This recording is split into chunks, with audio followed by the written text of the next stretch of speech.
Então, saudações fraternas àqueles que ainda não foram saudados, né? É um privilégio para nós estarmos aqui mais uma vez, meditando na palavra do Senhor Deus. Então eu pretendo trazer mais um texto, né, da palavra de Deus, lógico. Vocês pensaram que ia trazer muitas fotos e tal, mas vamos meditar na palavra do Senhor Deus, que eu entendo que é fundamental. E ao final dessa mensagem, também não será uma mensagem muito profunda, porque nós pretendemos, no final sim, mostrar algumas fotos, falar um pouco do trabalho realizado no Amazonas, um pouco do trabalho, bem pouco do trabalho aqui, um pouquinho também do trabalho que virá, e abrir também, né, para os irmãos fazerem perguntas. Vamos ver se eu consigo fazer isso. Deixa eu pegar um relógio aqui, o celular, para calcular o tempo. Nós temos quanto tempo, Reverendo? 11h15, né? Então vamos fazer isso agora. Vamos meditar em Atos, capítulo 8, olha aí, princípios de evangelização. Na verdade, princípios de evangelização de um texto narrativo, né? Então nós vamos estar em princípios. Um texto narrativo não é um texto normativo. É um texto, não precisa ser necessariamente assim. Mas é um texto que traz princípios importantíssimos. Então, tudo que é princípio pode ser aplicado na plantação de igreja, no crescimento da igreja. Então esse texto é um texto narrativo, então vai nos trazer princípios que eu identifiquei no ministério de Filipe ao eunuco, especificamente nesse trabalho de Filipe com o eunuco. Então vamos ler a palavra de Deus, Atos capítulo 8, 26 ao 40. Um anjo do Senhor falou a Filipe dizendo: dispõe-te, vai para o lado do sul no caminho que desce de Jerusalém a Gaza. Este se acha deserto. Ele se levantou e foi. Eis que um etíope, eunuco, alto oficial de Candace, rainha dos etíopes, o qual era superintendente de todo o seu tesouro, que viera adorar em Jerusalém, estava de volta e assentado no seu carro, vinha lendo o profeta Isaías. Então disse o Espírito a Filipe: aproxima-te desse carro e acompanha-o. Correndo Filipe, ouviu ler o profeta Isaías e perguntou: compreendes o que vens lendo? Ele respondeu: como poderei entender se alguém não me explicar? E convidou Filipe a subir e a sentar-se junto a ele. Ora, a passagem da escritura que estava lendo era esta: foi levado como ovelha ao matadouro, e como um cordeiro mudo perante o seu tosqueador, assim ele não abriu a boca. Na sua humilhação lhe negaram justiça. Quem lhe poderá descrever a geração? Porque da terra a sua vida é tirada. Então o eunuco disse a Filipe: peço-te que me expliques a quem se refere o profeta. Fala de si mesmo ou de algum outro? Então Filipe explicou, e começando por esta passagem da Escritura, anunciou-lhe a Jesus. Seguindo eles caminho fora, chegando a certo lugar onde havia água, disse o eunuco: eis aqui água, quem impede que seja eu batizado? Filipe respondeu: é lícito se crês de todo o coração. E respondendo ele disse: creio que Jesus Cristo é o Filho de Deus. Então mandou parar o carro. Ambos desceram à água, e Filipe batizou o eunuco. Quando saíram da água, o Espírito do Senhor arrebatou a Filipe, não o vendo mais o eunuco. E este foi, seguindo o seu caminho, cheio de júbilo. Mas Filipe veio a achar-se em Azoto. E passando além, evangelizava todas as cidades até chegar a Cesareia. Oremos. Pai Santo, nos abençoe ainda mais com a compreensão da Tua Palavra. Que o Teu Espírito Santo seja gracioso para conosco, ó Pai, nos fazendo não só compreendê-la, viver por ela, aplicá-la, nos fazendo, ó Deus, pessoas como Filipe, pessoas que evangelizam, que conseguem, ó Deus, entender a Tua vontade, que conseguem perceber as pessoas que estão necessitadas do Teu Evangelho. Ó Deus, ajuda-nos como ajudaste a Filipe.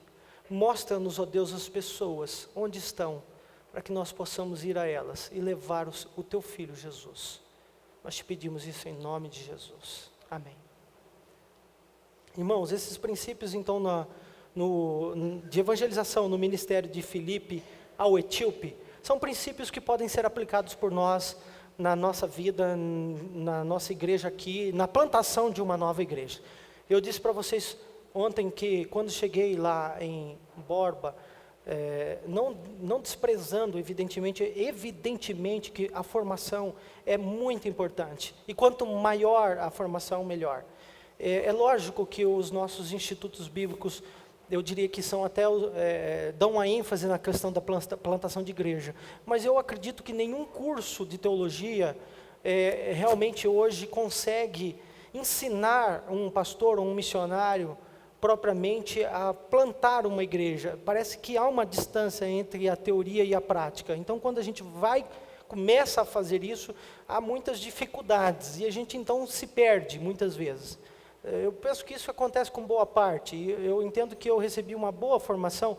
A minha primeira formação foi no Instituto Bíblico da nossa igreja, lá em Garanhuns, e um curso voltado para missões. Era um curso de quadro, um bacharelado em missiologia. Né? E depois fiz vários outros cursinhos nessa linha de missiologia, de missões também. Então a gente realmente sabe que isso é importante. Mas que mesmo com tudo isso, você ainda chega na hora do campo, na hora de começar o trabalho e pensa assim, como começar? Né? O que é que pode me ajudar? Como é que eu vou iniciar? O que eu vou fazer primeiro? E então, eu entendo que esses princípios de evangelização são fundamentais e muito importantes e podem ser a primeira coisa a ser feita em um trabalho de plantação de igrejas. A gente, quando chegou lá no Amazonas, pela graça de Deus, começou a fazer algo parecido com isso que está descrito aqui, com esses princípios aqui descritos. Então, eu gostaria de então mencionar esses princípios aqui, iniciar com esses princípios, mas não antes mencionando um pouquinho do que foi aqui o ministério de Filipe. Filipe, ele inicia-se o seu ministério, um diácono da igreja. Ele não era um pastor, era um diácono, mas também um evangelista. Ele possuía o dom de evangelismo, que a Bíblia descreve em Efésios capítulo 4. Então, um homem que tinha o coração na evangelização. Deus vai tirá-lo da igreja de Jerusalém para também ganhar o mundo. Vai ser um dos primeiros que vai sair evangelizando, Filipe.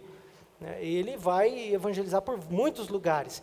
E a primeira fase da evangelização de Filipe acontece em Samaria, onde ninguém tinha ido, ninguém queria ir, porque até então o judaísmo não tinha saído de Jerusalém. Aliás, os discípulos nem sabiam que Deus, nem tinham certeza que Deus realmente queria que o evangelho saísse de Jerusalém. E Filipe é um dos primeiros a entender isso, a perceber e ter a visão de Deus para a evangelização do mundo. E ele percebe e faz isso logo ao seu redor. Então ele faz isso, alguns irmãos vão para Chipre, para a região da Grécia ali, vão evangelizando. Então ele tem uma visão de Deus, é alguém que está sensível ao Senhor Deus. Então ele vai para Samaria, então o seu primeiro ministério lá, depois ele volta para Jerusalém, depois então, lá de Jerusalém, Deus chama ele para evangelizar esse homem aqui, e nós vamos ver como é que isso ocorre. Então, Filipe agora, ele vai até o etíope, que havia se convertido ao judaísmo, é alguém que já vem para Jerusalém para adorar, então é alguém que já conheceu o judaísmo lá na terra dele, na Etiópia, e ele então vem para Jerusalém para adorar. Nós temos aqui um tipo intelectual, inteligente, um estadista, na verdade, um grande líder do seu país aqui nesse texto. Então a gente vai perceber que o evangelho vai começar a romper barreiras. E a ordem de Atos 1:8, recebereis poder ao descer sobre vós o Espírito Santo e sereis minhas testemunhas, tanto em Jerusalém como em toda a Judéia e Samaria, até os confins da terra. A ordem de Atos 1:8 vai começar a ser cumprida agora.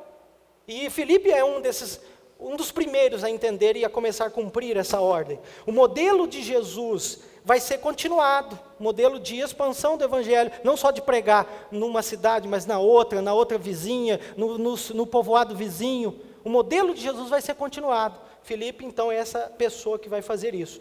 Agora, não sem uma base muito importante teológica. Eu quero ver essa primeira base com vocês, a soberania de Deus e a responsabilidade humana. Nós percebemos que os princípios de evangelização de Filipe estão pautados na soberania de Deus e na responsabilidade humana. Depois eu vou colocar isso para vocês, por hora a gente vai ver esse mapinha aí, ok? Mas então, vamos ver isso aqui nesse texto. Vamos para o texto, verso 26. Um anjo do Senhor falou a Filipe dizendo: dispõe-te e vai para o lado do sul, no caminho que desce de Jerusalém a Gaza. A soberania de Deus vai ser vista nesse texto o tempo todo, mas não a parte da responsabilidade de Filipe como evangelista, como crente, como diácono da igreja, como homem de Deus que era, de fazer também a sua parte. Então, o primeiro princípio de evangelização que eu percebo aqui é a questão do preparo. E esse preparo começa com Deus, é Deus quem prepara. É Deus quem faz, é Deus quem abre as portas. Um anjo do Senhor falou a Filipe. Que anjo é esse aqui? Bom, não é claro quem é esse anjo. Talvez, muito provavelmente, verso 29, observe só o verso 29. Então disse o Espírito a Filipe. Quem começa a conversa com Filipe é o anjo. Quem continua a conversa com Filipe é o Espírito. E parece que são sinônimos aqui, parece que são nomes trocados. Parece então que o Espírito aqui e o anjo são a mesma pessoa. Há interpretações assim. Eu penso que pode ser de fato o Espírito do Senhor Deus, o anjo, apenas como um mensageiro. Na verdade, a palavra anjo deveria talvez ser traduzida como mensageiro. Agora, se foi um anjo mesmo do céu, um outro ser que não o próprio Espírito Santo, também não faz muita diferença, não é o ponto ideal. O ponto principal aqui é que Deus está agindo, Deus está abrindo as portas, seja através de um anjo, seja através do Espírito Santo. É fato que hoje Deus não vai usar mais anjos, ok? Para despertar os irmãos, né? Hoje os anjos são os anjos da igreja, como diz lá em Apocalipse, são os enviados, né, os mensageiros, são aqueles que pregam.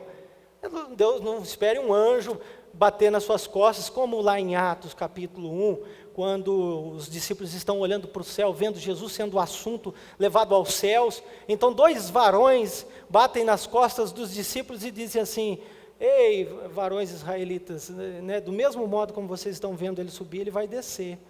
Em outras palavras, né? Vão fazer a obra que ele mandou vocês fazerem agorinha. Então, um anjo não vai ficar batendo nas nossas costas aí, mandando a gente fazer a obra de Deus. Ou dizendo assim, se prepare. Ou então dizendo, estou preparando uma pessoa para você evangelizar. A ordem já foi dada, nós temos tudo o que é necessário para isso, para essa obra. E Deus prepara isso, nós nem vemos isso acontecendo, mas Deus está preparando pessoas para serem salvas hoje. Sabe o que vai acontecer? Se Ele não usar você, vai usar outro. Então Deus está preparando pessoas para salvar. Pessoas dele serão salvas, os eleitos serão encontrados. Eles não têm plaquinha com o nome eleito, mas eles serão encontrados. E Deus é o primeiro a fazer isso. Então o preparo vem de Deus. Deus prepara na sua providência a pessoa certa, que é o evangelista, para o trabalho certo, para alcançar o homem certo, que é o eunuco, que vem de longe, no lugar certo e na hora certa. Agora é preciso esse preparo de Deus e é preciso nós também nos prepararmos. Como é que nós vamos nos prepararmos? Sendo sensíveis à voz de Deus, ouvindo a palavra de Deus, nos dispondo a isso, né? Nos levantando para isso. A palavra é dispõe-te, verso 26. A palavra dispor-se no original é uma palavra pesada. Tem a ver com levantar-se mesmo, alguém que está ou deitado, ou sentado, ou até mesmo morto. Levantar-se de entre os mortos. Dispõe-te implica em fazer alguma coisa, em tomar uma atitude. E é isso que o anjo diz a Filipe: dispõe-te, levanta-te, sai, movimente-se. Aquilo que eu falei ontem, intencionalidade. Não se evangeliza, não se ora, não se faz a obra casualmente. Se eu não houver intenção de fazer, eu não conseguirei fazer. Se eu não saio de casa pensando assim, eu vou evangelizar alguém hoje, dificilmente eu vou conseguir evangelizar alguém hoje. Então, uma das coisas que eu fiz e que Deus tocou no meu coração no Amazonas foi exatamente isso. Sair para a rua com o objetivo de evangelizar alguém. com o firme propósito, eu preciso evangelizar o máximo de pessoas. E lá era um desespero, né? Porque você está sozinho, num lugar sem igreja, sem ninguém, né? Morando num hotel temporariamente. Eu tenho que evangelizar alguém, aí vem o desespero mesmo, eu tenho que evangelizar, na verdade, todo mundo. Eu sei que vocês não estão desesperados, mas vocês precisam ter intencionalidade. Eu vou evangelizar alguém hoje, e eu vou evangelizar alguém com qualidade. Então eu planejo isso, eu me disponho a isso, eu levanto e vou fazer isso. Tem que estar sensível ao que Deus está me dizendo. E ele diz, vai para o lado do sul, no caminho que desce de Jerusalém a Gaza. A tradução que vai para o lado do sul também é complexa. Pode ser vai para o lado do sul, ou então vai próximo do meio-dia. Enfim, se foi meio-dia, se foi para o lado do sul, é certo que Gaza ficava no sul, eu coloquei aí esse mapa, né? Lá no centro está Jerusalém, o centro daquelas bolinhas ali, a de cima, verdinha, e as setinhas para todos os lados, né? Porque Jerusalém era o caminho para todos os lados, e Gaza está aqui embaixo, está na sua esquerda, não é isso? Na sua esquerda, isso mesmo, está ali, ficou ruim, né, o mapinha, então está ali na sua esquerda, uma viagem de, se eu salvo engano, 8 horas, 9 horas de carruagem, né, da época, numa carruagem boa, talvez, então uma viagem de Jerusalém até mais ou menos 9 horas, pode passar o próximo mapinha, haviam 2 estradas para Gaza, provavelmente essa é a estrada que ele chama de estrada deserta, se é que ele foi por essa estrada, essa é a estrada deserta que ele segue, evangelizando aí esse homem. Então ele tem essa intenção, vai ali, ou sendo meio-dia, ou sendo no sul, ele se dispõe a isso, né? E ele se prepara para isso, ele tem sensibilidade espiritual para isso. Primeiro princípio, disposição. Então eu quero pedir que coloque aí os princípios de evangelização, está no próximo, mais um. Preparo. Então, esse é o preparo, é preciso se preparar, né? Versículos de número 27, eis que um etíope, eunuco, alto oficial de Candace, rainha dos etíopes, o qual era superintendente do seu tesouro, que viera adorar em Jerusalém, estava de volta e assentado no seu carro, vinha lendo o profeta Isaías. Então disse o Espírito a Filipe, aproxima-te desse carro e acompanha-o. Ele tem uma disposição muito grande, ele vai até o homem, é o homem certo, no lugar certo, na hora certa. É Deus que vai fazer isso, gente. Isso é um ato da soberania de Deus, não depende da gente. Deus tem as pessoas certas, no lugar certo. Veja, o homem tem interesse prévio, o homem é prosélito do judaísmo, ou seja, novo convertido do judaísmo, vem para adorar, ele tem então ali interesses para estar em Jerusalém, não conhece a Jesus, não é salvo, apesar de ser judeu, ou seja, ele precisa do evangelho. Então nós precisamos nos preparar, Deus vai preparar a obra dele e nós também precisamos nos preparar. Segundo princípio de evangelização, abordagem, versículo de número 30 ao 31. Muitos de nós temos dificuldade na questão da abordagem. A abordagem é um grande problema na evangelização. Nós somos tímidos, nós temos falta de coragem, nós não sabemos o que falar quando nos aproximamos de alguém para evangelizar. Às vezes alguém diz, como que eu vou falar? O que eu começo a dizer primeiro? Qual curso que eu tenho que fazer para evangelizar? Existem bons cursos, dá para aprender. Os cursos são métodos são métodos. Né? Métodos são úteis, mas não são sagrados. Né? Eu entendo que métodos são úteis, eu gosto de alguns métodos, mas não são sagrados. Né? Algum método pode ajudar vocês. Agora, se você não tiver método nenhum, não tem problema. Desde que você tenha essa intencionalidade, se prepare. Se você se preparar, você vai conseguir fazer. Você vai conseguir abordar. Porque a maioria dos cristãos que evangelizam hoje não tem nem método, nem preparo, nem nada. Só se dispõe, Deus vai lá e usa. Essa é que é a verdade. Especialmente nos meios pentecostais. Nós sabemos que muitos irmãos evangelizam assim de qualquer jeito, e Deus acaba que leva eleitos para algumas igrejas, para muitas igrejas que não são as nossas igrejas. Então, nós precisamos nos dispor e precisamos abordar as pessoas também. Então, veja aqui o que ele faz. Ele tem disponibilidade física e de tempo. Ele vai, provavelmente ao meio-dia, como diz o texto aqui, a palavra sul pode ser meio-dia. Ele vai, ele corre. Ele ouve Deus mandar ele seguir o carro, ele corre atrás do carro. Então ele tem disponibilidade física, ele tem disponibilidade de tempo, ele tem obediência em fé, ele acredita. Então por isso ele vai abordar aquele homem. Ele obedece então à voz de Deus. Todas as pessoas precisam de um guia. Todas as pessoas precisam ser abordadas. Se elas não forem abordadas, elas não vão entender, elas precisam ser guiadas para algum lugar. O eunuco precisava ser guiado. Ele pede para ser guiado. As pessoas que estão aí fora no mundo, elas precisam de um guia, irmãos. E esse guia é você, meu irmão, minha irmã. As pessoas estão perdidas, com casamentos destruídos, filhos destruídos. As pessoas não sabem educar os filhos, elas não têm os princípios básicos para a vida. Elas não sabem como chegar a Deus, elas não sabem onde vão. Quando morre um parente é um desespero total. Nós sabemos de tudo isso, nós temos todos os meios, mas nós não abordamos. Nós deixamos as pessoas... Nós precisamos nos envolver com essas pessoas como guias dessas pessoas. Vencer a nossa própria timidez para abordar. Sem vencer timidez você não aborda. Sem aproveitar a oportunidade você também não aborda. Você precisa abordar. Ele ouviu o homem, correu, subiu no carro lá e abordou aquele homem, Olha só o verso 30. Correndo Filipe ouviu ler o profeta Isaías e perguntou: compreendes o que vens lendo? Ele pega um gancho, ele aproveita o ponto de contato. O homem estava lendo o profeta Isaías, esse é o ponto de contato, esse é o gancho, esse é o interesse comum. Então ele ouve e diz: você compreende o que você está lendo? Aí você pergunta para mim: pastor, mas nem todo mundo está lendo o profeta Isaías quando a gente chega perto deles, não é verdade? Só que todo mundo tem muitas pessoas, eu diria, boa parte do nosso país tem esse mesmo ponto de contato. Sabe qual é? O interesse nas coisas de Deus, na palavra de Deus. Nosso país é um país cristão. Nosso país tem interesse nas coisas de Deus. Nós não moramos na Albânia. Nós não moramos no Iraque, no Irã.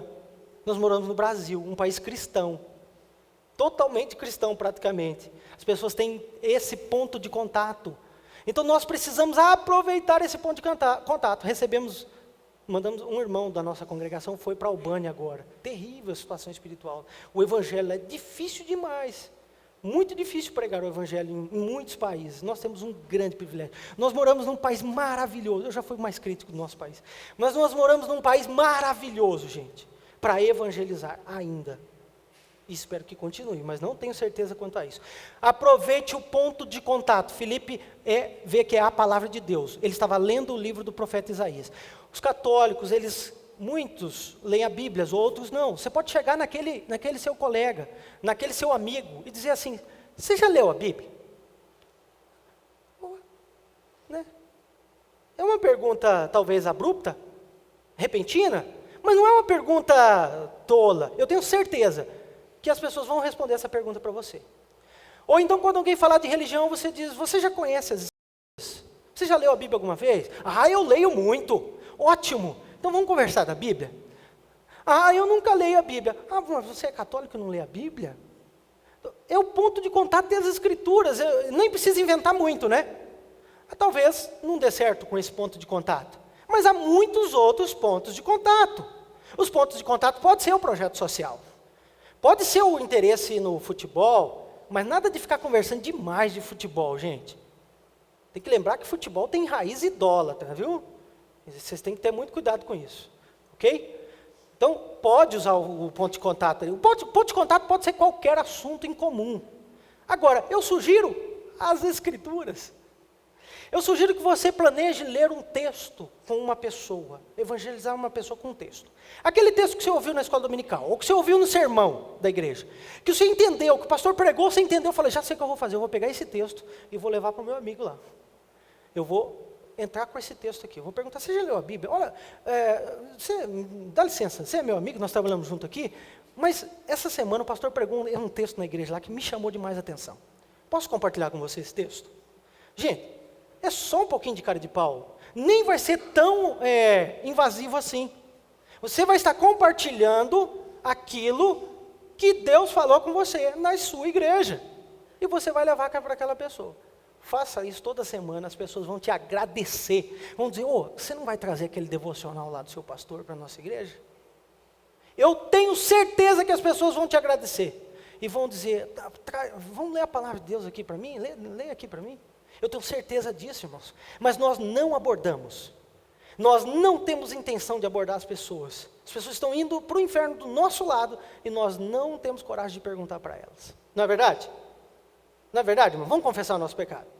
Que o Senhor tenha misericórdia de nós, né? Porque nós precisamos abordar as pessoas.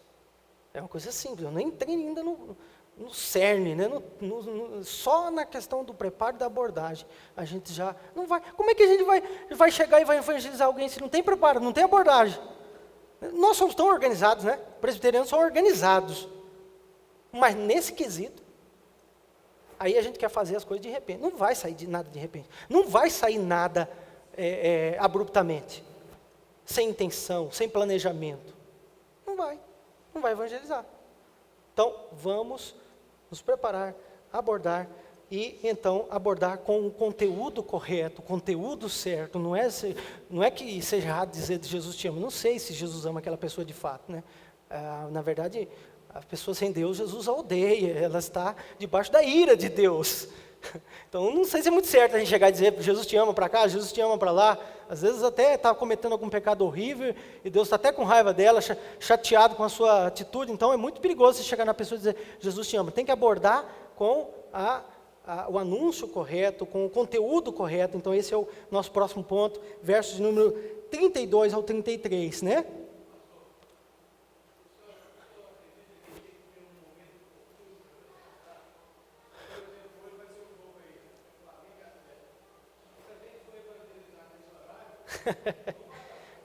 Sem dúvida. Sem dúvida. E esse momento oportuno está dentro do preparo que vem de Deus, né? Deus soberanamente, na hora certa, vai mostrar para nós e a gente vai fazer. Agora, eu não estou dizendo com isso que a gente tem que esperar uma voz do anjo ou do Espírito Santo falando audivelmente nos nossos ouvidos, para a gente começar, ok? Então, realmente, você não vai evangelizar no horário de trabalho, no pico do trabalho. Talvez no horário do cafezinho, no trabalho.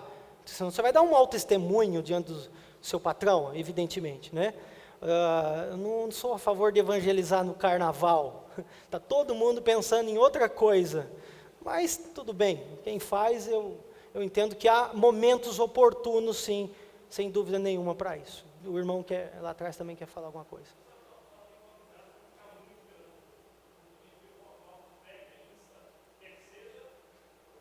Oportuno quer não, exatamente. Exatamente, o equilíbrio, né? A primeira colocação, ela é baseada no bom senso. A segunda colocação, o irmão levantou um texto bíblico interessante. Realmente, nós precisamos pregar, né? Então, mas tem que ser, eu entendo que todo mundo deve concordar que você não vai evangelizar no horário de trabalho, porque senão você está roubando o seu tempo de trabalho, né? Então tem que haver, e eu entendo que o irmão também concorda com isso, ok? Então isso aí é ponto pacífico, e o nosso problema não é esse, né? Porque se o nosso problema fosse esse, eu estava muito feliz aqui, né? Mas o meu problema, o seu problema não é esse. O nosso problema é porque muitas vezes a gente não faz mesmo, não se prepara, né? Não aborda, e a gente precisa ter mais intenção nesse aspecto, ok? E então levar o conteúdo, né? Qual é o conteúdo? Vamos lá, verso 32. Ora, a passagem da Escritura que estava lendo era esta: foi levado como ovelha ao matadouro, e como cordeiro mudo perante o seu tosqueador, assim não abriu a boca. Na sua humilhação lhe negaram justiça. Quem lhe poderá descrever a geração? Porque da terra a sua vida é tirada. Bom, aqui o conteúdo a ser anunciado, muito claramente, é a pessoa do Senhor Jesus Cristo. Uma citação de Isaías, do livro de Isaías, capítulo 53, onde o eunuco estava lendo a respeito da morte de Jesus Cristo. Então Deus, até isso Deus tinha providenciado, percebe? Tem muita gente querendo Deus. O eunuco é o que eu chamo de fruto maduro. Você chega na goiabeira, talvez, na ceroleira, aí tem aquele monte de acerola madura, né? Quem já apanhou acerola sabe disso, é horrível, né? Fica coçando os braços e tal, não sei quem já fez isso alguma vez. Então, você chega assim, põe um pano, um lençol, alguma coisa assim, chega nela e faz assim, aí cai tudo, né? Aí você pega aquelas acerolas. O fruto está maduro, mas não balança muito, senão cai as verdes. Tem que balançar um pouquinho, e verde é ruim, né? Entorna o caldo, fica ruim. Né? Mas tem os frutos maduros. O fruto maduro é quem Deus quer salvar, é o eleito que já está no ponto. Existem muitas pessoas assim, mas elas não vêm com plaquinha escrito eleito no ponto de ser salvo. Então nós precisamos fazer o quê? Lançar as redes, balançar a árvore, jogar a semente, porque o fruto maduro vai cair fácil. Se eu não fizer, quem vai fazer? Um outro irmão da outra denominação da igreja ali, da igreja ali, aquela igreja ali, vizinha nossa. Aí, Deus não vai deixar de salvar os seus eleitos, o fruto está maduro. Deus vai deixar de usar a gente, você e a mim, e vai usar outros. Né? Até a década de 70, se não me falha a memória, a igreja presbiteriana foi a maior denominação do Brasil. Hoje, está lá embaixo, não é verdade? Em algum momento da nossa história cristã brasileira, nós deixamos de evangelizar. Nós deixamos de levar o Evangelho para as pessoas. Então esse fruto está maduro porque ele está lendo o Evangelho, ele quer o Evangelho e o Evangelho está aqui diante dele. Nós precisamos levar esse Evangelho que é Jesus. Em Deuteronômio 23:1, os eunucos eram proibidos de participar da adoração. Ele estava lendo, provavelmente ele já tinha lido todo o livro de Isaías, ou boa parte do livro de Isaías, ele já estava no capítulo 53 de Isaías, e ele se identifica com esse que não tem geração, esse que é humilhado, que foi levado como ovelha muda ao seu tosqueador, não abriu a boca, alguém que não tem ali, a justiça lhe é negada, verso 33. E ele, quem lhe poderá descrever a geração? A tradução aqui pode ser, talvez indique que Jesus não teria uma geração, uma continuidade. Ele não teria filhos. Por quê? Porque ele seria arrancado da terra. Bom, se for essa tradução, ótimo. Mas se não for, quem pode descrever essa maldade que foi feita também com ele? Ótimo. Ele está preocupado com esse que é injustiçado. Mas ele também vai ler, ou já leu, Isaías 56, verso 3 e 7, que diz que Deus restauraria os eunucos e daria algo muito mais valioso do que filho aos eunucos, que é a vida espiritual. É uma promessa que está em Isaías 56. Então o eunuco, ele se identifica com Jesus, ele está ali buscando Jesus, ele quer algo. E ele então está lendo aquilo, e o Felipe aproveita esse gancho. Esse é aquilo que Calvino chamou de semente religiosa. Todas as pessoas têm o senso religioso, um desejo religioso, um vazio do tamanho de Deus. Só cabe Deus lá dentro. E nós precisamos aproveitar esse vazio e levar o verdadeiro evangelho, levarmos a pessoa do próprio Senhor Jesus Cristo. É isso que vai ser anunciado aqui para ele, o próprio Senhor Jesus Cristo. Romanos 8 diz assim: como está escrito, por amor de ti somos entregues à morte o dia todo, somos considerados como ovelhas para o matadouro. Aqui nós estamos diante do evangelho do sacrifício de Jesus Cristo. É o evangelho da justificação pela fé, e ele está lendo isso. É o evangelho da humilhação do servo sofredor, e ele está lendo isso. É o evangelho do sofrimento, morte e ressurreição. Gente, esse é o evangelho. O conteúdo da mensagem é esse: o sofrimento, morte e ressurreição de Cristo. Não é outro conteúdo, não há outro evangelho. Esse é o evangelho. Não há o que inventar. É Cristo na cruz, morto e ressuscitado. 1 Coríntios 15, de 1 a 4. Quem pode ler para mim? A essência do Evangelho. 1 Coríntios 15, de 1 a 4. Eu vou pedir a qualquer irmão que leia para mim esse texto, por favor.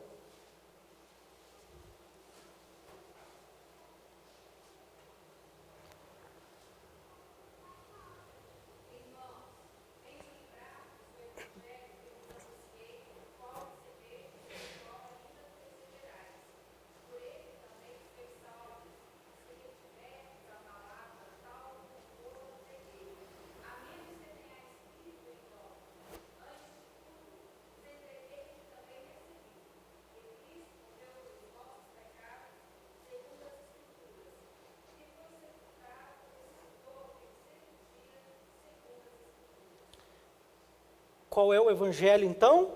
Cristo morto, sepultado, ressuscitado, em lugar de mim, de você, de nós, em lugar do eunuco, em lugar das pessoas que você vai evangelizar. É o evangelho da substituição, do sacrifício do nosso Senhor Jesus Cristo. Esse é o evangelho. Venham-vos lembrar o evangelho. E qual é o evangelho? É Cristo morto e ressuscitado. Não há o que inventar. É a mensagem simples do evangelho. Filipenses diz assim: a si mesmo se humilhou, tornando-se obediente até a morte e morte de cruz. Pelo que também Deus o exaltou sobremaneira e deu-lhe o nome que está acima de todo nome. Então é esse nome que nós vamos pregar, é o Senhor Jesus Cristo, ok? Nós precisamos pregar, e não só pregar. Próximo princípio de evangelização: pregar, expor, discipular, preparar. Eu chamo o próximo ponto de um discipulado, porque é um discipulado, vamos dizer assim, modular, né? Quem já fez aí módulos na faculdade, na pós-graduação, né?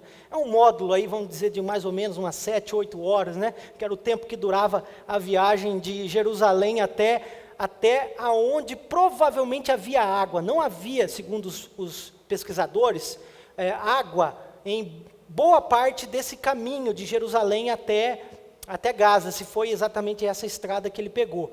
Então, só havia água já bem próximo de Gaza. Então, ali os estudiosos calculam aí 8 horas mais ou menos de viagem, um módulo aí intensivão de Bíblia de 8 horas. Claro, o homem já tinha um conhecimento prévio também. E havia um poder de Deus tão grande, né, agindo, uma graça tão misericordiosa de Deus agindo. Então, ele vai ter esse discipulado intensivo aqui. E ele vai receber esse acompanhamento modular, né? O conhecimento do todo ele já vai tendo, ele já está lendo Isaías, e aí então o Filipe vai aclarar mais a coisa, vai fazer as pontes de ligação, e o verso 34 vai nos dizer isso, 34, 35. Então, o eunuco disse a Filipe: peço-te que me expliques. Tem muita gente querendo ouvir e entender as Escrituras. É por isso que nós estamos experimentando um fenômeno muito gostoso nas igrejas presbiterianas, que é a vinda de pessoas de outras igrejas. Por quê? Porque, graças a Deus, a nossa igreja ainda mantém essa questão da pregação da palavra de Deus, a exposição das Escrituras. E são poucas as igrejas que mantêm isso vivo e firme. Conheço alguns irmãos de outras denominações que têm reclamado disso. Não são pouquíssimas as igrejas que expõem as Escrituras. Então, se você se dispõe a ler a Bíblia com alguém, expor a Bíblia com alguém, você vai discipulá-la. Você não precisa de um curso discipulado completo. Uma das coisas que a gente fez também muito no Amazonas foi isso. A gente ia evangelizando, e era vamos dizer, um lançar de redes, era um balançar da árvore com as frutas maduras. As que demonstravam interesse, eu marcava o discipulado. Então eu dizia assim, rapidamente, muito objetivamente: você entendeu, gostou, gostei? Tem desejo de fazer um estudo das Escrituras na sua casa? Tem. Então tá bom. Qual dia? Na mesma hora. Na mesma hora. Impressionantemente, você vai encontrar pessoas que vai querer receber um estudo das Escrituras na sua casa. E gente, o que eu fazia era um negócio tão simples. Eu lia o Evangelho de João. Não era uma exposição chique, né? Com vários comentários dos grandes comentaristas da Bíblia. Não. Era uma leitura do Evangelho de João, com a apresentação das ideias centrais daquilo que está escrito no Evangelho de João. E a ideia central do Evangelho de João é Jesus, o Verbo de Deus, Jesus divino. É isso. É o Evangelho, é Jesus, é a palavra, é o Logos encarnado. Então, queridos irmãos, você pode abordar alguém, convidar alguém e marcar um discipulado. Um discipulado onde você vai visitá-la toda terça-feira, às 8 horas da noite, quinta, sexta, sábado. Qual é o seu dia? Qual o dia que você tem? Então, marque com essa pessoa, vá na casa dela. Você não precisa avisar o pastor que você está fazendo isso. Avisa depois, quando ele quiser se batizar. Você fala: pastor, tem uma pessoa aqui que quer fazer catecúmenos. Aí vem aqui, aprende as doutrinas da graça e tudo mais. mas você já leu o Evangelho de João com ela já entendeu o Evangelho, ela já viu Jesus nas Escrituras através de você. Irmãos, não é pastor só que leva pessoas à igreja. Aliás, as ovelhas geram ovelhas, né? Ovelhas vão levar pessoas ao Senhor Jesus. Vocês sabem disso. Então, convide a sua amiga da faculdade, da escola. Leia a Bíblia com ela, semanalmente, quinzenalmente, com ele. Vocês vão ficar impressionados. E vocês vão se sentir úteis. Porque muitas vezes a gente se sente assim, poxa, eu podia fazer mais alguma coisa, eu quero fazer mais alguma coisa, não sei como fazer mais alguma coisa para Deus. Muitos de vocês nunca viram Deus usando vocês para levarem alguém até Jesus, não é verdade? Quem sabe Deus vai usar vocês para levar alguém até Jesus? Então se cada um fizer isso, irmãos, já pensou?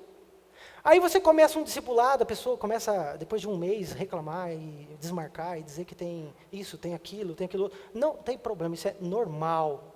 Aí você marca com outra pessoa.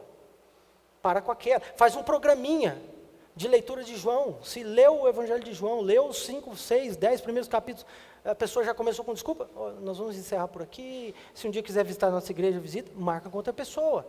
Se você pode fazer com duas, faça com duas. Mas comece um discipulado com alguém. Comece a ler as Escrituras com alguém. Eu tenho certeza que você consegue ler as Escrituras com alguém. Um parente, um amigo, a esposa que não é crente, o marido que não é crente, que não vem à igreja. Quem sabe?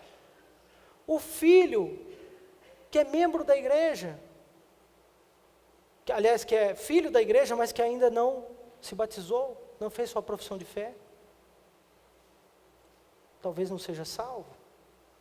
Então, nós precisamos ler as Escrituras, porque as Escrituras são a palavra de Deus, é o Evangelho, é a pessoa de Jesus, e Deus vai agir, né? Então, veja bem, 35, então Filipe explicou, e começando por essa passagem das Escrituras, anunciou-lhe a Jesus. Centro, cerne, o Evangelho é Jesus. É isso que Isaías diz aqui, é isso que o eunuco está lendo. O cerne é Jesus. Você precisa levar as pessoas a Jesus. Aonde? Nas Escrituras, pela leitura da Bíblia, pelo discipulado. Filipe faz isso, ele leva o homem até Jesus. Ele começa por aquele texto de Isaías, mas ele discorre por todas as Escrituras, falando sobre Jesus, né? Seguindo o caminho fora, chegando a certo lugar onde havia água, disse o eunuco: eis aqui a água, quem impede que seja eu batizado? Quem impede que seja eu batizado? Filipe respondeu: é lícito se crês de todo o coração. E respondendo, ele disse: creio que Jesus Cristo é o Filho de Deus. Então mandou parar o carro, ambos desceram à água, e Filipe batizou o eunuco. Quando saíram da água, o Espírito do Senhor arrebatou a Filipe, não vendo mais o eunuco, e este foi seguindo o seu caminho, cheio de júbilo. Mas Filipe veio achar-se em Azoto, e passando além, evangelizava todas as cidades até chegar a Cesareia. Depois então do discipulado, ou da exposição bíblica, o último ponto seria o batismo. Mas o batismo, aqui no caso de Filipe, ele pode fazer o batismo, ele recebe do Senhor essa autonomia, esse dom de batizar, não porque era diácono, mas porque tinha um dom muito interessante, um dom do evangelismo ali. Filipe vai ser um grande líder da igreja. Lá em Cesareia, ele vai estabelecer a sua casa, vai morar ali, depois a gente vai encontrar um texto em Atos que diz isso, as suas filhas vão ser muito ativas na igreja, e ele vai se estabelecer lá, mas não antes de evangelizar várias cidades. Agora Filipe, ele expõe as Escrituras, mas ele, de certa forma, desafia o homem. Eu entendo que o batismo, você não força ninguém a tomar essa decisão. Você não obriga ninguém. Eu entendo que o batismo aqui é uma forma de você confrontar a pessoa. Então, após um estudo bíblico, é preciso uma confrontação. É preciso, não é um apelo, mas é uma confrontação. É uma confrontação no sentido de, e agora? Você já sabe qual é a sua postura, qual é a sua decisão, né? nada, deixa para lá, depois, vamos continuar. Ou, eu creio. Se crê, ele é batizado. Então percebe aqui nesse texto que o Filipe vai pregar o evangelho, o eunuco vai entender o evangelho, ele fala do batismo, o texto não menciona que ele fala de batismo, mas ele fala, porque quando chega aqui nesse verso 36, o próprio eunuco diz, eis aqui a água, quem impede que seja eu batizado? Ele estava pronto, ele estava preparado, ele foi confrontado. Ele foi confrontado com o próprio batismo, com a decisão de seguir a Cristo, de servir a Cristo. Uma coisa que também acontece muito entre nós. Nós, às vezes, pregamos o evangelho, mas nós não confrontamos as pessoas. Nós somos muito temerosos em confrontar as pessoas. Nós precisamos confrontá-las. E aí, vai ou não vai? Vai ou racha? Pega ou larga? Tudo ou nada? Batiza ou não batiza? Isso começa dentro da nossa igreja, né? Dos adolescentes que são batizados na infância e que chegam na hora de tomar a decisão e não tomam sua decisão com Cristo.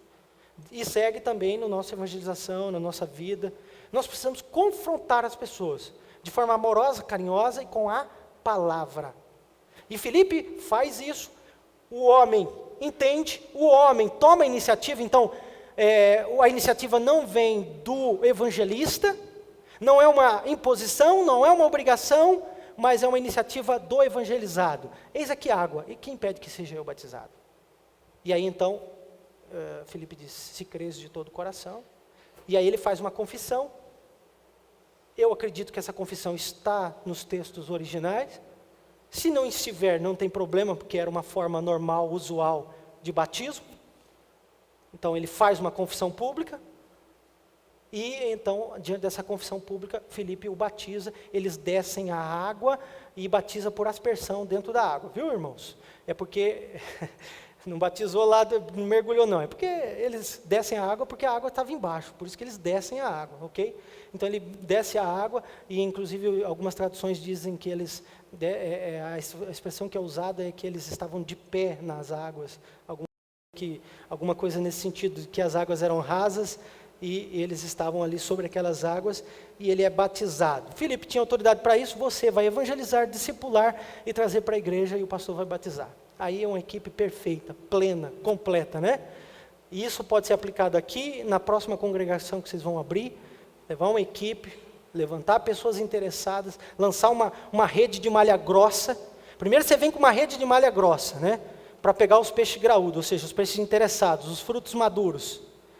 Esses frutos maduros vocês marcam discipulados. 1, 2, 3 irmãos vão ler a Bíblia com eles, o Evangelho de João. Alguns vão desistir, outros vão continuar. Os que continuarem vão para a igreja, vão ser levados à igreja. Toda a igreja se envolve nisso, não tem custo, não tem preço e vai ser gratificante para todo mundo, para todos vocês. E é simples, né? É simples. Eu acredito que muita gente pode fazer isso. A água é o símbolo, então, de que ele foi lavado, remido, entendeu o evangelho, vai para o mundo inteiro agora evangelizar. Diz a história que o eunuco realmente foi um grande homem de Deus na sua terra e que o evangelho chegou naquela região por conta desse homem. O que Deus fez por conta desse evangelismo aqui foi algo tremendo, glorioso. O que Deus pode fazer com o seu evangelismo também, com o meu evangelismo também. Não se mede, fica para a glória, fica para a eternidade. Quem Deus vai salvar, Ele sabe, você não sabe, nem eu. Então nós devemos estar a serviço do Senhor, com alegria, com disposição. Agora, veja que esse homem tem alegria, tem disposição. Ele se converteu verdadeiramente. Cuidado para você não ficar apertando fruta verde, viu? Esse homem, ele diz, eu quero ser batizado, tem aqui água. Esse homem, cheio de júbilo, volta para a sua terra, o texto diz. O texto diz, cheio de júbilo, ele volta para o seu caminho. E Filipe vai também para o dele. Então, o fruto maduro, ele tem alegria no Senhor. Ele tem esse grande fruto do Espírito, essa grande marca do crente, que é a alegria no Senhor. Então, você percebe quando alguém é crente, quando ele tem alegria no Senhor. Amados irmãos, estar a serviço do Senhor, em preparação, abordando abundantemente, evangelização abundante, abordagem abundante. A abordagem tem que ser abundante.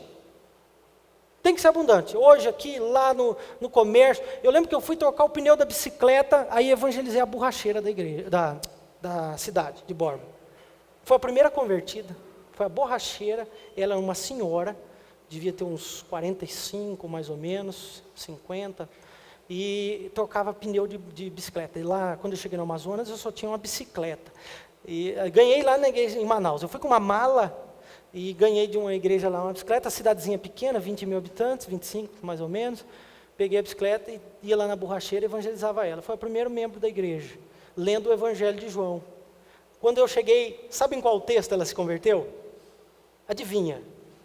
No início do Evangelho de João. João capítulo 3. Quem sabe que está lá em João 3? É preciso nascer de novo. Quando eu estava lendo o Evangelho de João, é preciso nascer de novo. Aquela mulher começou a chorar na minha frente. Sabe que eu não acreditei? Como a gente é incrédulo, né? Nós estamos fazendo a coisa com esse alvo, com esse objetivo. Quando chegou no Evangelho de João, capítulo 3, é preciso nascer de novo. Quando eu olho para ela, ela está chorando. Quando eu olho para a filha dela, está chorando também. Duas convertidas, duas primeiras convertidas, lendo o Evangelho de João, né? Então, Deus pode usar você sem mesmo você estar até esperando, que foi o caso meu, né? Se você se dispor a ler as Escrituras, pregar o Evangelho, abordar as pessoas, anunciar Jesus, discipular e trazer para a igreja para ser batizado. Amém? Amém? Faz um compromisso, irmão, irmã.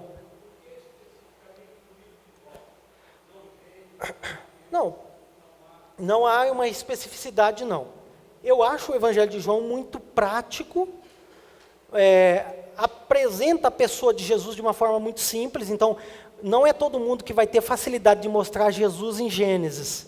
Vai ter que comprar um livro grande, que saiu recentemente da nossa editora, né, que é Jesus em Gênesis. Então, a ideia é você mostrar Jesus. Eu acho que João, ele traz Jesus, mas pode ser Marcos, Mateus, não tem problema não.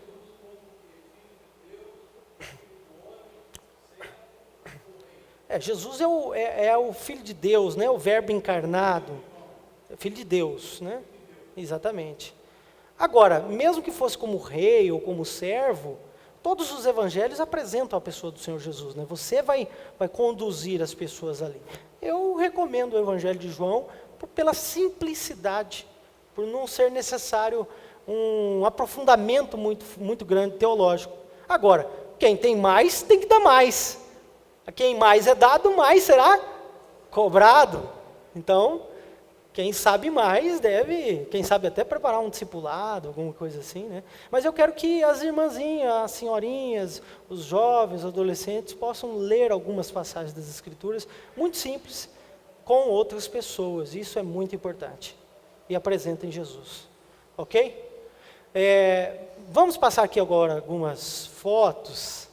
Eu não sei porque que eu uso relógio, eu não olho para ele, mas deu tempo, nós temos 15 minutos. Então vamos passar algumas fotos aqui, algumas imagens do que Deus nos permitiu fazer lá no Amazonas, ver uma igreja nascer do zero, uma cidadezinha a 20 horas de barco da capital. Fomos para lá, fui para lá sozinho, depois um ano depois fui noivo, me casei, fui buscar minha esposa em João Pessoa, voltamos para lá. Eu passei lá 7 anos, o último ano tivemos que sair por questões de saúde, mas vimos uma igreja nascer, começamos esses projetos, como eu falei, de evangelização nas casas. Eu vou pedir as fotos agora, tá bom? Por gentileza. Começamos esses projetos de evangelização nas casas, e eu comecei, então, quando eu cheguei lá, eu fui para um hotel, aluguei uma casa, um hotel, quer dizer. Depois procurei uma casa, aluguei uma casa, não tinha móveis, fui comprando devagarzinho, a junta de missões ajudando, os irmãos do Brasil inteiro ajudando. Nós levantamos uma rede de pessoas para interceder. Nós chegamos a ter em torno de 500 igrejas cadastradas no Brasil todo para orar e interceder. Sem oração não se faz a obra de Deus, não se evangeliza. E é preciso orar e é preciso que outros orem também por essa causa. Então, se você vai evangelizar alguém, peça a oração e programe em oração. E também, então, aí saímos a campo, levantamos as pessoas interessadas, e eu cheguei a ter, todas as minhas noites estavam ocupadas e várias tardes com discipulados, ou seja, leituras do Evangelho de João, todas as minhas noites. E no 3º mês, eu consegui reunir essas pessoas. em torno de 10 a 12 pessoas para o primeiro culto. O primeiro culto aconteceu no 3º mês, com esse programa de evangelização, onde eu sozinho fazia todo esse trabalho. Esses primeiros convertidos, todos eles fizeram a mesma coisa que eu fiz. Todos eles tiveram discípulos também. Começaram a ler o Evangelho de João com outras pessoas. E eu, quando comecei a ler com eles, eu já fui planejando isso, que eles iriam fazer a mesma coisa com outros. Então eu já fiz um programinha assim para eles, né, de trazer as ideias centrais de cada passagem. Basta a ideia central de cada passagem, né, a grande ideia de cada passagem. E alguns deles eu tive 5 pessoas na igreja, só 5. Uma congregação pequena de 50 pessoas, 5 pessoas tinham pessoas com quem elas se reuniam semanalmente para evangelizar. Irmãos, não preciso dizer, a igreja realmente cresceu através dos irmãos, do trabalho dos irmãos junto com a gente. Não foi coisa minha, pessoal, só eu. Aliás, boa parte das pessoas vieram para a igreja por conta do trabalho dos irmãos, né, desse trabalho simples, com apenas 5 pessoas. 5 pessoas em 50 são 10%. 10%, infelizmente, é a média de pessoas que trabalham dentro de uma igreja, segundo algumas estatísticas. Poderia ser mais. Agora, nós tínhamos uma vantagem, nós tínhamos quase 50% nas reuniões semanais, o que é uma coisa assim, fenomenal, né? Reunião de oração, 50% de pessoas. Então isso é fenomenal. Eu considero fenomenal 50% de pessoas. Eu não sei como é essa igreja aqui, né? Não estou aqui cutucando ninguém, mas eu sei que o pastor sofre quando vê a igreja no meio da semana, né, sem gente, mas é importante, oração é fundamental. Então aí Borba, os barcos, né, na capital, esses que são os barcos que eu falei para vocês, grandes, 200, 250, até 300 pessoas. Pode ir passando. Vamos lá, essa é a orla portuária de Manaus, capital, Rio Negro. A gente pega o barco aí, 20 horas nesse barco, come, evangelizei muito nos barcos, fazia culto no salão do barco. Hoje já dá para ir de avião para Borba. Nós fizemos umas 3 viagens de avião, um pouquinho mais caro, mas dá para ir. Nessa situação aí nós recebemos uns irmãos americanos que vieram fazer uma pesquisa acadêmica. E eu só fui ponte para eles, não tinha nada a ver com evangelismo. Mas como eles patrocinaram toda a viagem para pesquisa acadêmica, então enquanto eles iam fazendo a pesquisa acadêmica, eu ia fazendo a pesquisa espiritual, né? Evangelizando as pessoas juntos. E eles eram crentes, então foi ótimo. Eles indo de Manaus, aí é o Rio Negro, para Borba, ok? Pode ir indo, pode ir passando mais rapidamente. É um teco-teco, parece um fusca voador, as latas batem, os vidros batem. Eu fui copiloto em 2 dessas viagens, literalmente, fechar a porta, aperta o botão tal, aperta o botão ali, dá um medo danado, mas tudo bem, eu prefiro o barco. Esse é Borba, tá vendo esse montinho de casa aí no meio da mata? Isso é Borba, e é uma ilha, do lado de cá, aqui mais perto de nós, é uma ilha, do lado de lá é o continente, né, vamos dizer assim. Pode passar.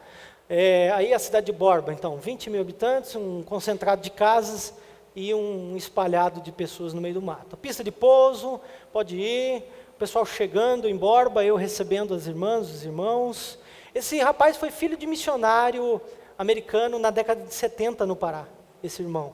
É um irmão muito precioso lá dos Estados Unidos, faz parte de um grupo de teólogos muito importante da nossa igreja.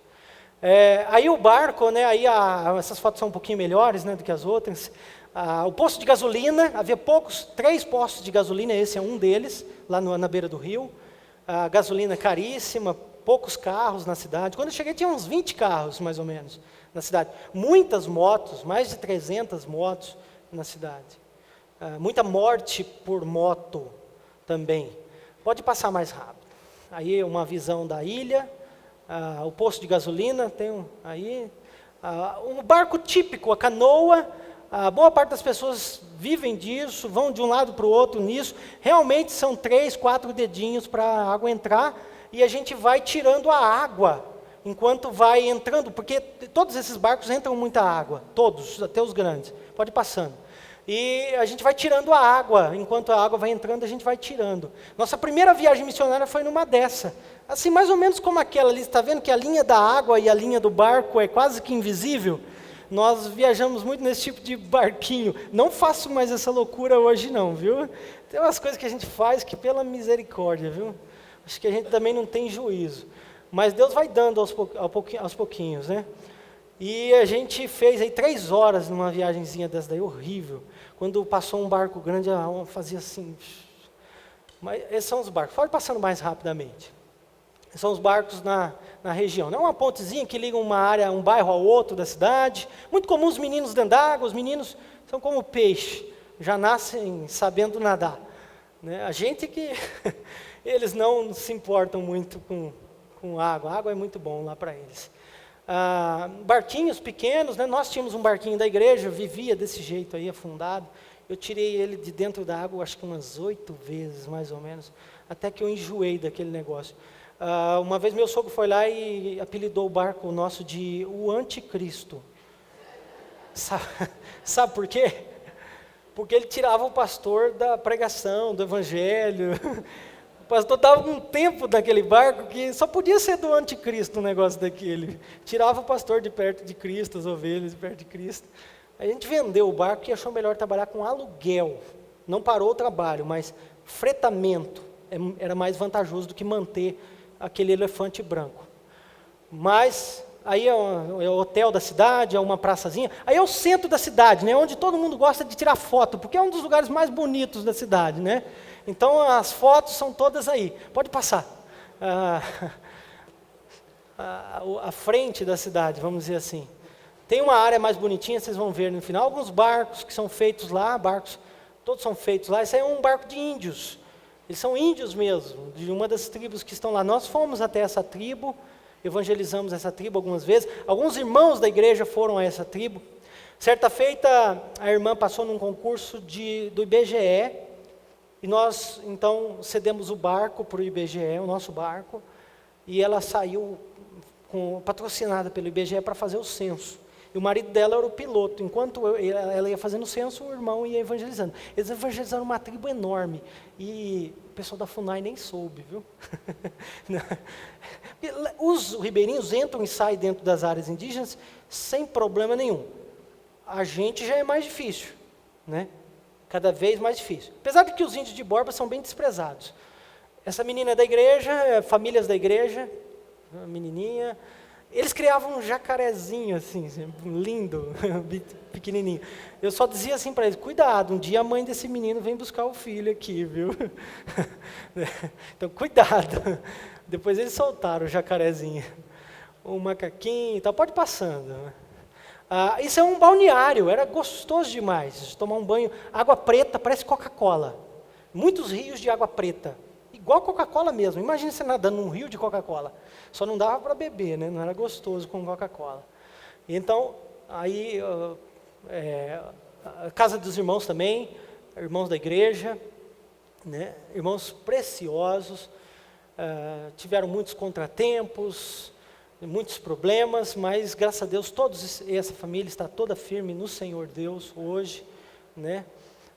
Esse é um carro de um irmão lá da igreja, era um médico da igreja, ele me emprestou o carro, porque essa viagem, por exemplo, era 30 quilômetros da cidade, né? Estrada de barro e tal, então tinha viagens de barco e tinha viagens de carro, né? Nas comunidades, a gente ia também. Pode passar. Essa daí é outra família da igreja, uma irmã que vendia churrasquinho na rua, o jantar, né? Muitas pessoas... Lá é muito comum churrasquinho à noite, as pessoas preferem não fazer janta, comem churrasquinho na rua, né? De frango, de carne e tal. O Tiago comeu lá algumas vezes, ele lembra aqui, né? Também irmãs preciosas no Senhor. Aí algumas viagens, essa viagem a gente foi para algumas comunidades ribeirinhas e fomos também para uma tribo indígena, é o boto, né? O golfinho da água doce, é um pouquinho mais feio do que o golfinho, mas é da mesma família. Pode ir passando. Muito bonito também, né, a cena. Tirando os pernilongos, que são chamados de carapanã, eles não conhecem repelente, infelizmente eles são muito ignorantes. Você passa o repelente, mas eles não sabem para que serve, não respeitam o repelente, né? Terrível, tem que usar. Não avisaram eles que é para não picar com aquele negócio. Eles não têm esse cuidado. Então, aí é uma imagem da beira, do barranco e tal, pode ir passando mais rapidamente. Essa é uma comunidade ribeirinha, escola, como eu falei, todo mundo junto, primeira, quarta, sexta, sétima, tudo junto. Um descaso do nosso país ainda, uma coisa difícil, mas um interesse muito grande para estudar, para aprender. Essa menina mesmo, essa escolinha aí, essa menina remava no remo 2 horas para pegar o primeiro aluno, vinha no remo, 2 horas, pegava 1, 2, 3, enchia a canoa, quase 20 meninos, só para estudar. Uma menina, né? Eu acho que ela devia ter uns 18 anos, 16 anos, por aí. E fazia isso todos os dias, porque, como eu disse para vocês, o Amazonas é um emaranhado de rios. Então, então, na beira do rio, tem uma comunidade maior, mas tem muitas casas ao longo de riachos, rios pequenos. Então, eles moram muito espalhadamente pela mata afora. Então, essa é uma das comunidades centrais ali. Esse homem é um repentista, muito sábio, uma cabeça assim impressionante. A gente estava lá com ele evangelizando. Aí nós estamos numa tribo indígena, a tribo mais... Não é aí ainda não. Espera aí, são parecidos, mas não é ainda não. Essa é uma comunidade que a gente evangelizou também. Nessa comunidade tinha uma igreja Assembleia de Deus, tinha um pastor lá. Pastor assim, né? Um pastor leigo, né? Mas tinha lá um pastor. A gente aproveita sempre para evangelizar também. E nós fomos para uma tribo indígena, então, nesse dia aí. As tribos indígenas, elas são parecidas com os ribeirinhos, no aspecto físico, talvez. Mas a cosmovisão, a visão de mundo, ainda é um pouco diferente. Então, eles são mais isolados, mais na deles. A questão da visão do índio mesmo, muito característica, né, que muitos de vocês já conhecem. Não há muitas provisões. As moradias realmente carecem de um cuidado maior, não há energia. Energia só à noite, como eu disse, motor de luz, liga à noite, assiste a novela, assiste o jornal e liga. Então essa aí é uma comunidade indígena. Eu lembro quando a gente chegou nessa comunidade a primeira vez, todas as comunidades a gente ia, chamava as crianças, já saía com um doce, bombom, aí as crianças vinham os montes, tá? Chamava elas para vir, para ouvir a palavra. Nessa comunidade não teve doce, não teve bombom, não teve brinquedo que resolveu. As crianças sumiram quando viram a gente. Sumiram. Né? Depois que a gente voltou lá mais umas 2 ou 3 vezes, é que eles realmente foram mais receptivos. Eles são muito cautelosos nessa questão da receptividade, né? Eles são um pouco na deles, até aceitarem a gente. Então essa é a comunidade, aí é uma casa flutuante. Essa casa fica dentro do rio, se o rio sobe, ela sobe, se o rio desce, ela desce. Um dia ele desce para a cidade com a casa, outro dia ele reboca com um barco mais para cima. São comuns essas casas flutuantes na beira do rio. Esse homem é polígamo, casado com 2 irmãs. Também existe um pouquinho disso lá. Esse é o centrão de Borba, muito bonito. Você vê que tem uma quadra sintética ali, né? Linda. O hotel ali no meio. Essa era uma imagem da nossa congregação, um dia bem vazio aí, né? Não era o dia de culto, então nós estávamos ali. Pronto, finalizou. Então esse foi o trabalho que Deus nos permitiu fazer nessa cultura que vocês tiveram aí um panorama bem rápido, algumas fotos, algumas curiosidades, né? E eu entendo que nós devemos tentar continuar a fazer isso. Aqui em Minas foi um pouquinho diferente, porque nós viemos para um trabalho que já existia, mas que havia parado, né, cessado. Também tinha um projeto social, então nós trabalhamos muito com resgate da imagem, restabelecimento do culto, renovação de pessoal. E graças a Deus, hoje tem uma congregação ali também, pequena, mas uma congregação crescente, uma congregação viva. E estamos passando o bastão. Vamos para João Pessoa, plantar uma nova igreja, também do zero, na região sul, que já foi mapeada, uma região menos presbiterianizada. Tem menos igrejas presbiterianas, bem poucas. Inclusive, eu acho que nesse bairro não tem nenhuma. e é um bairro grande, é um bairro industrial. Estaremos indo para lá plantar essa igreja, e o ano que vem, provavelmente, se Deus assim permitir, junto com a parceria, junto com o reverendo Elias, trazer outros obreiros para plantar novas igrejas. Então, estar supervisionando um projeto de plantação de várias igrejas em João Pessoa, que começará com a plantação de uma igreja, se Deus quiser, a partir do ano que vem. Estaremos indo. Então, esse é o nosso trabalho, a nossa vida, para a glória de Deus, até o dia que o Senhor, mudar, mexer e tal. O Senhor Deus é o dono da nossa vida, Ele é que dirige as nossas vidas.